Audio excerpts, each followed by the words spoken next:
John Visconti here, with two different versions of essentially the same deck. On the left here, I have the Tarot Piemontese.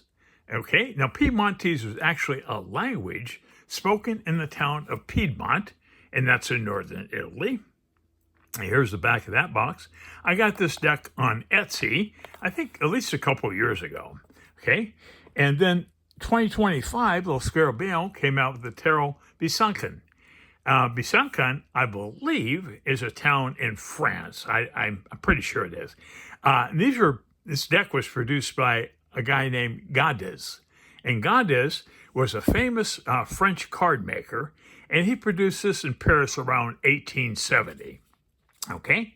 Now, the Lo Scarabeo here, right over here, has a limited run of 4,000 approximately decks.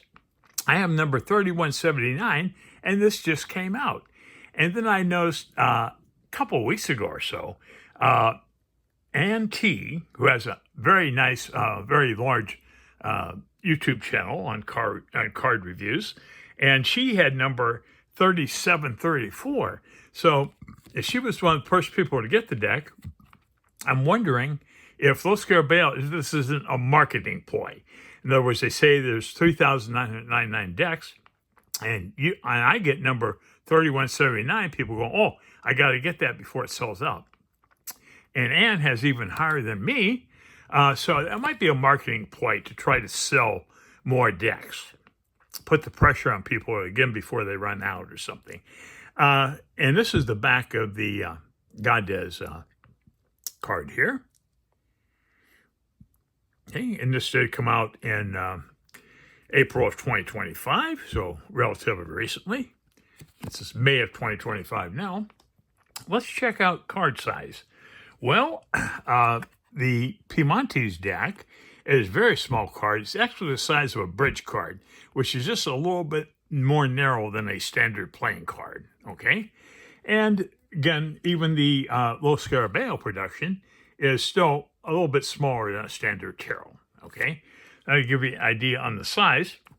What's interesting about this tarot deck is that this was produced to play a game of tarot, okay? And if you notice the images, all the face cards and the majors, they all are double-ended. And double-ended mean mirrored. It's a mirrored card. So if you're playing with a deck of, let's say, playing cards, and they were not double-ended, and you get a court card in your hand, and you went, well, let me look at that right side up. And you turn it around, that means the other card players would probably assume that you have a court card in your hand, and the court cards are usually worth a few more points than other cards in the deck. So I'll give you some examples here of double-ended cards. The most famous is a standard playing card here, as you're very familiar with, okay? And I think around the 1700s is when they started doing double-ended or mirrored. In fact, I have a copy of a deck from Germany in the early 1700s probably.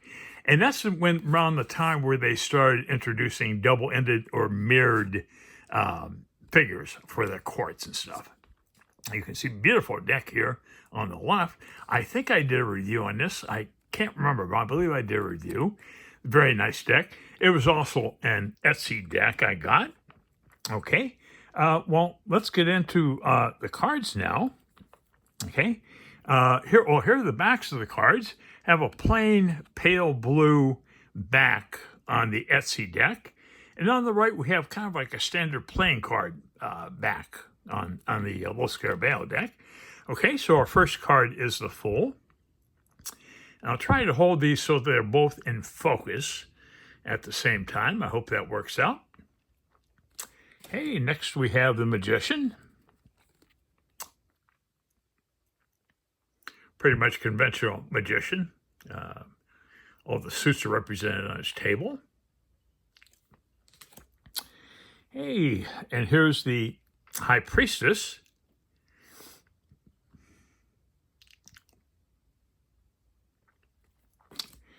And here's the Empress.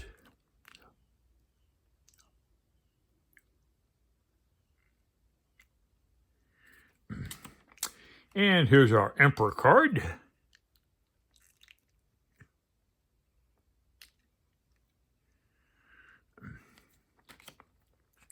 And Lo Scarabeo is the Anima Antica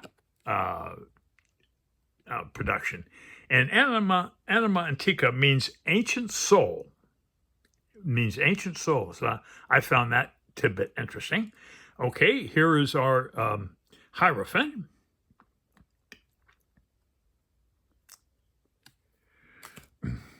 And here's our Lovers cards.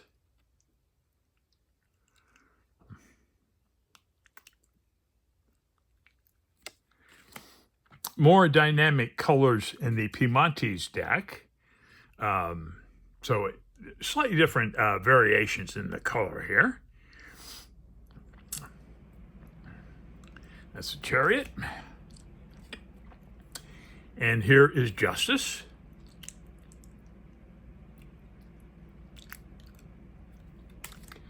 And here's our Hermit. I like that Hermit card. It's pretty cool.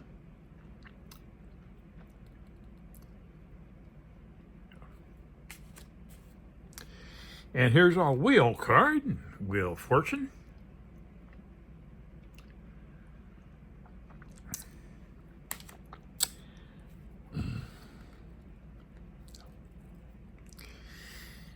And here is Strength. Is it Strength? I think, yeah, it's Strength, yeah. Okay. Here's the Hangman.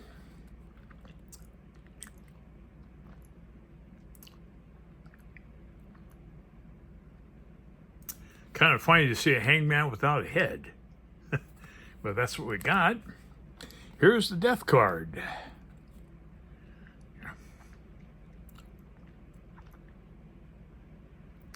Interesting. And here's Temperance.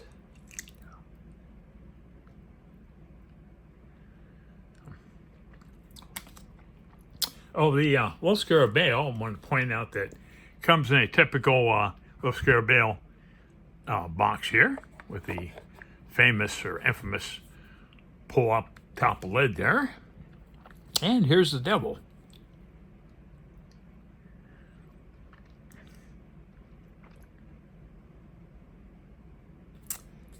And here's the Tower.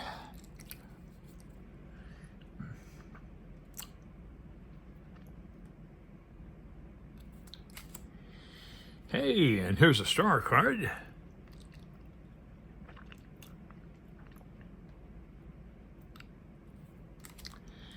And the Moon.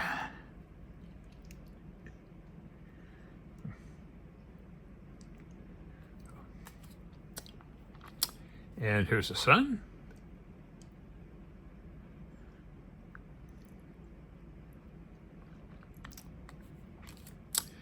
And Judgment.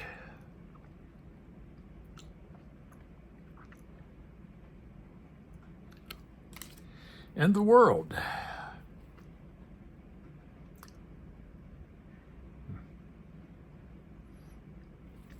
Hey, moving on to Wands. The Ace.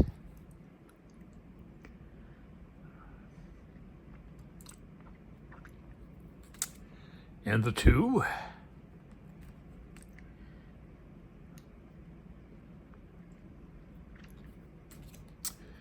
And here's the 3.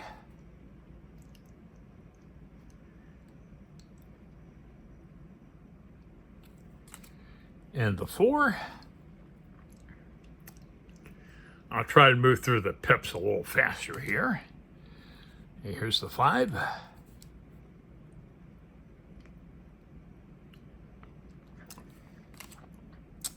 And the 6.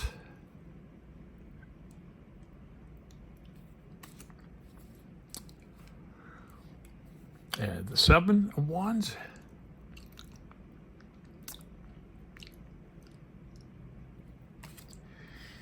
And here's the 8.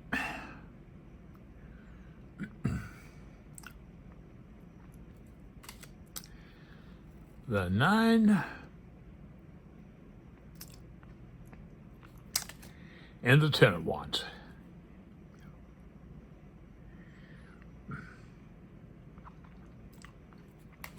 Okay, this is our page, probably knave, probably a knave card, I would imagine.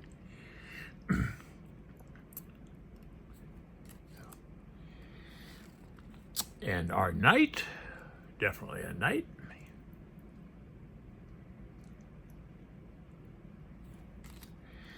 And the queen.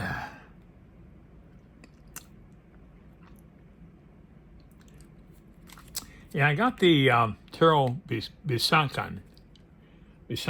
I got that deck from Llewellyn, and I take advantage of 35% off sale. I think I picked it up for like around $18, $19, shipped and everything. So I thought it was a pretty good deal. Okay, this is our King of Wands. Hey, I love this Ace of Cups card. Very classy. Beautiful Ace of Cups. Okay, here's the 2.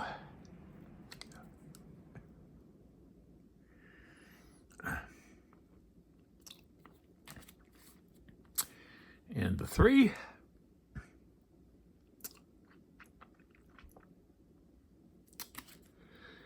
And the 4.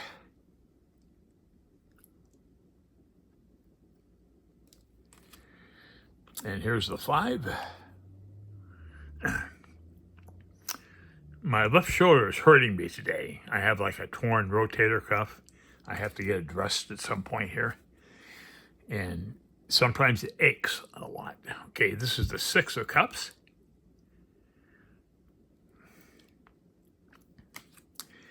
And here's a 7.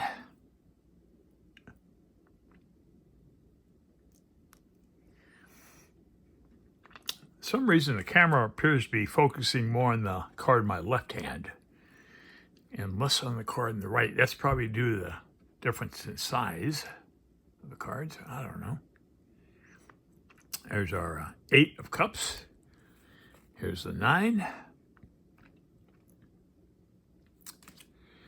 And the 10.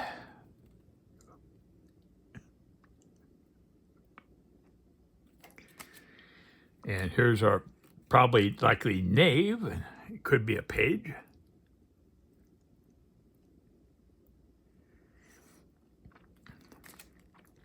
And here's the queen.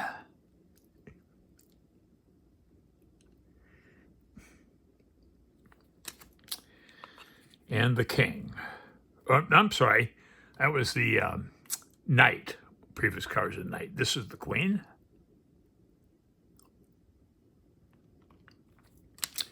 And the king of cups.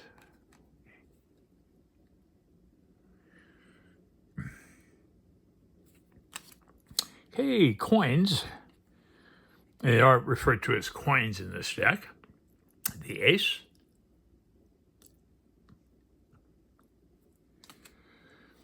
And the 2.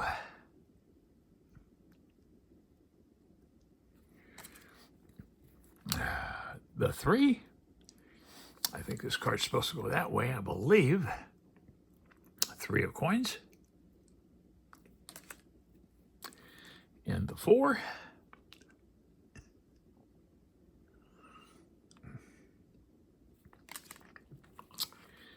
And here's the 5. 2 cards stuck together there. There's the 5. And the 6.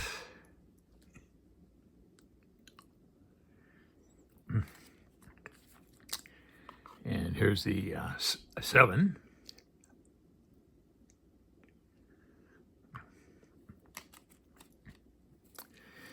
And here's the 8.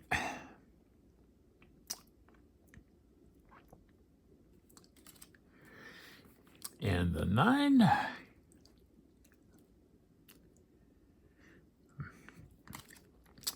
And the 10 of coins. Hey, and here's our knave.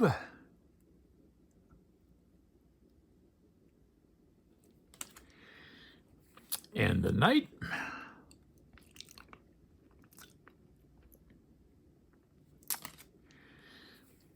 And the queen.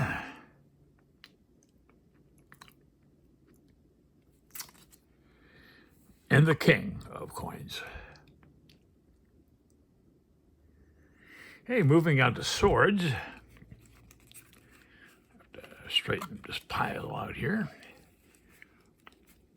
About ready to slide off the table. Okay, here's our Ace of Swords.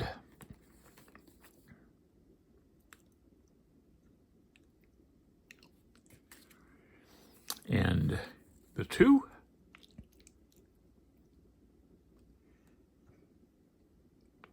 Some people get, in pep decks like these, some people get the suits wrong. Like they think the wands might be a sword. Now, the easy way to tell the pip cards between swords and wands, swords are always curved and wands are straight. Okay, that's our 3. Here's the 4.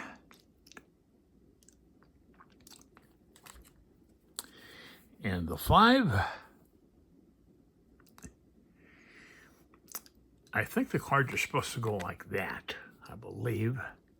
It doesn't matter because, you know, it really doesn't matter. You can still tell what the card is, regardless of if the flower's up or down, but I'm sure the flower is supposed to be up.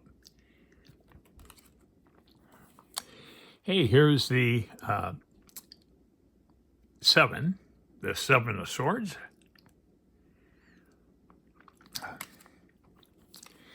And here's the 8.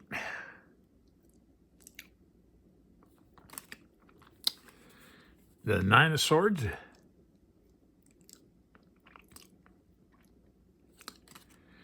Here's the 10.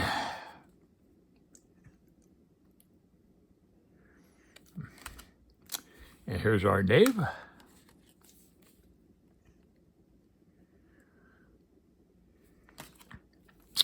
Our knight.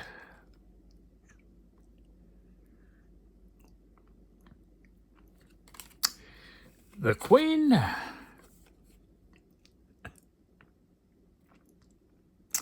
And wrapping up the deck is the King of Swords.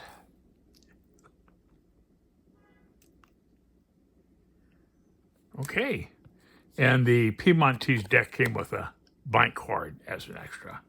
Okay, well, that's it. I hope you've enjoyed this. And I would recommend Lo Scarabeo production over this Etsy deck. I think it's a little more affordable than the Etsy. But I wanted to show you both since I have them both and do a comparison. But anyways, I hope you've enjoyed it once again. Thanks for your support, and thanks again for watching.